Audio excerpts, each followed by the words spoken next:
Wild night last night for me. My mind wouldn't shut off. So many things happening in the world, people's lives, people I love.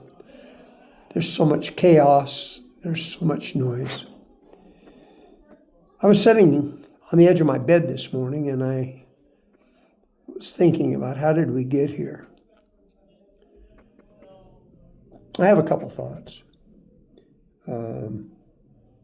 Some people would say that, well, he's going to pontificate. I hope I'm not doing that. Because the meaning of the word simply means that somebody who expresses themselves in an annoying, pompous, dogmatic, expressing opinions, their own opinions as undeniably true, that they refuse to participate in other viewpoints or unwilling to engage in debate. I hope and pray I'm not anywhere close to that. It carries with it the idea that I'm stubborn, I'm arrogant, I'm resistant, I'm contrary, I'm blindly certain. I assert myself unduly in a positive or even arrogant manner, or that I'm ranting, I'm loud, I'm angry, I'm exaggerated, incoherent, driven by emotion rather than facts. I hope and pray that I don't come off that way. But I know that in the years of sharing and speaking with people, I do know that communication is a two-way street. Every Sunday I share ideas that have impacted me from the Word of God. And I know that depending upon which aisle I walk on, one side I'm a hero, the other side I'm a zero. Didn't change what I said. All comes down to the thoughts of the people, where they're at. What did they hear? But I do know this, is that I have a sense that our nation is being driven to a point to where there are no answers. Over the years, I've had many, many people come and talk to me about issues in their family, issues in their marriage, and sadly enough, sometimes there comes to that point that we call irreconcilable, meaning that there is no mutual ground. There is no common place. There is no way to move forward. Two opposing views and thoughts find themselves standing on two sides of a street, hammering their swords against their shields, screaming at the other, my way or the highway. In marriage, we come to that point and they decide to stop. They split up what they've gained or achieved, divide, and they move on. But what do you do when you find yourself at a point to where your irreconcilable difference is with your very government, with the people who have rule? Because see, as I've studied history, I saw how Germany slowly used every legal means available to bring about change, making things illegal, declaring things un-German, and slowly they changed the rule of law. Eventually, their focus and their ire went towards a group of people that we call the Jews. Their laws forbid anybody, a pacifist, for example, their writings were condemned as un-German. Kind of like what we're doing right now, to where we name things hate speech. Things that we don't want said, things we don't want to influence. We use the powers broadly and we declare it hate. The reality of it is that if a government wants to gain control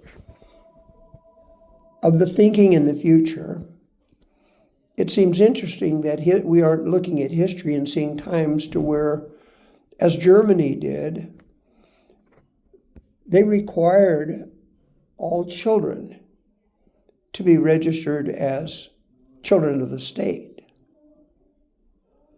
So how do you reconcile yourself with a government who now will strip you as a parent of your parental rights? That the government will intercede and you have no say at all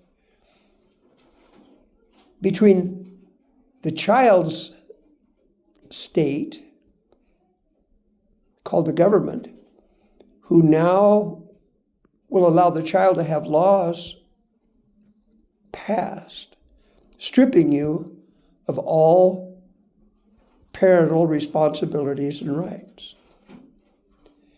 How do you dissent and say that's wrong if the government has the ability to make a law now and make it illegal to dissent? How do we reconcile ourselves in a situation with which, obviously, there is no reconciliation? Do you remember the Civil War? There were so many things happened that led to the Civil War. There were specific legal acts that happened. The Missouri Compromise, the Dred Scott decision, Uncle Tom's Cabin. There were public things that happened. But at the end of the day, our nation was driven to irreconcilable differences. So what do? What do we as citizens do? How did the citizens of Germany, who were caught in a vortex of changing, evolving society, of which they themselves now would be in danger, threatened, could be imprisoned, could be harmed, and we as a nation start seeing similar things happen? There are so many things contributing to it. The madness of social media, to where we don't know what you see is truth, not truth, reality, not reality. Even the words, they can now with AI make words that we say that we heard someone say, and they're completely false. They didn't say them. They were made up by a computer.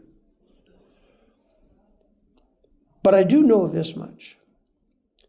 We are quickly approaching a crossroads with which is dividing households, families, communities, states, of which it doesn't appear that we have some common ground, a common ground to choose. I don't know how many of you have read the writings of Viktor Frankl. He was a survivor of the Holocaust and was a prisoner in the camps. And he was in a place where he had no choice, no decisions. But he discovered within inside himself the capacity to still be able to make a decision for himself as to how he would respond. His writings are painful, the descriptions of what happened, but more importantly, inside it is a story of what do we do when we're struggling?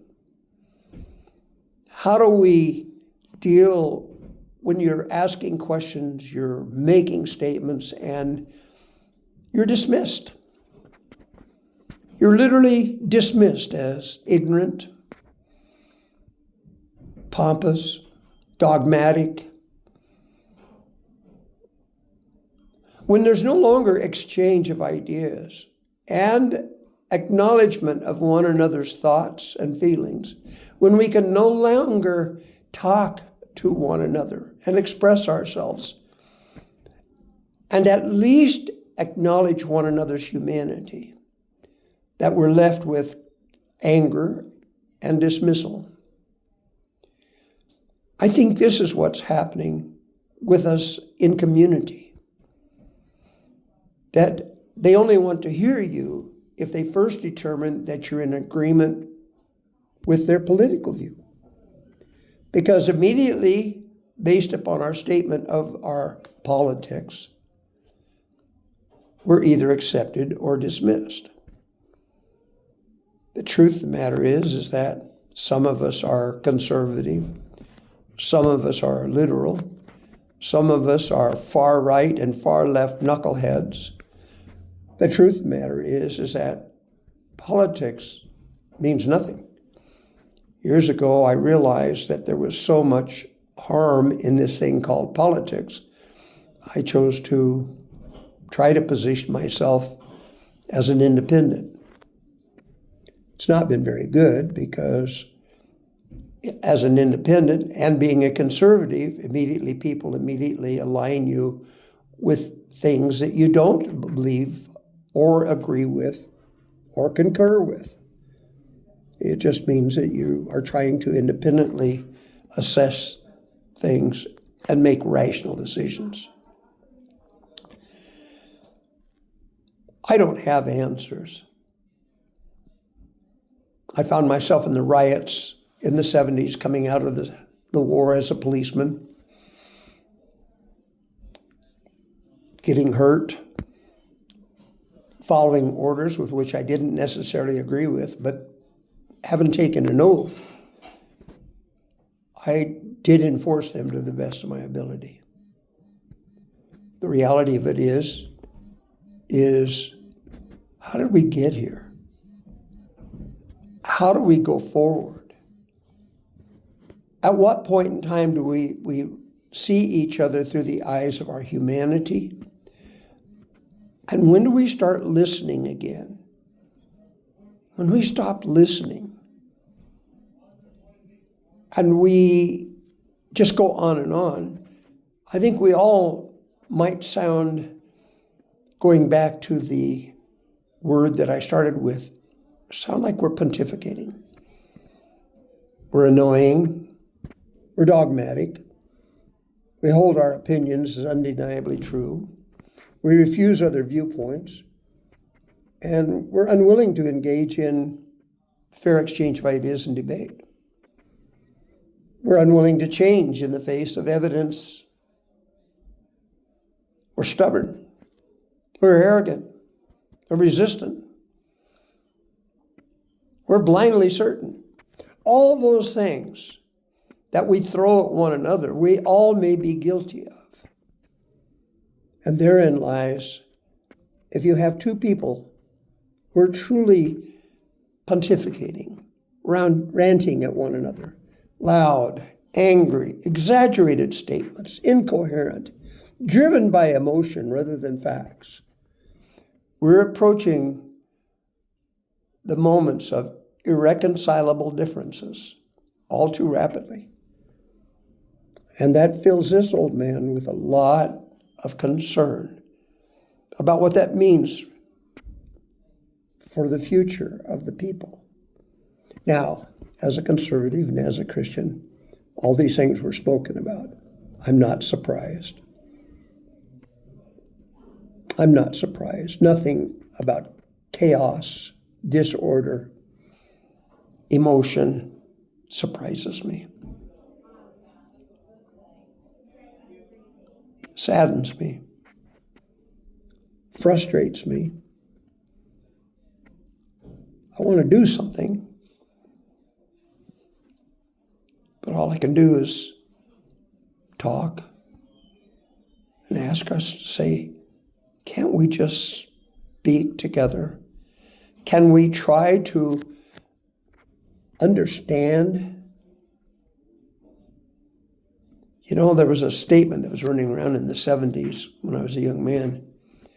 It says, seek first to understand before you spend all your time trying to be understood. Common sense, care. What's worse, we got a lot of people putting their fingers in their ears and saying, I don't want to see it. I don't want to deal with it. I don't want it to happen. La, la, la. Nothing's happening because I've shut it out. That may be a nice way for us to individually deal with it, but I'm not certain that that will solve the real problem, because not everybody's putting their fingers in their ears. Not everybody is just going their own way, doing their own thing, because most people don't feel that they have that freedom anymore. We are being demanded. We're being coerced. Even though we believe in total freedom, we're being told that no, our freedom demands that you see it our way. And that if you don't see it as our way, you're a hateful person. You have to agree with me. That's irreconcilable. That's potentially the beginning of the end. Can we talk? Thank you. That's just maybe another old man's rant, pontificating. But that's how I'm feeling. Have a good day. I love you all. Wake up, America. Thank you.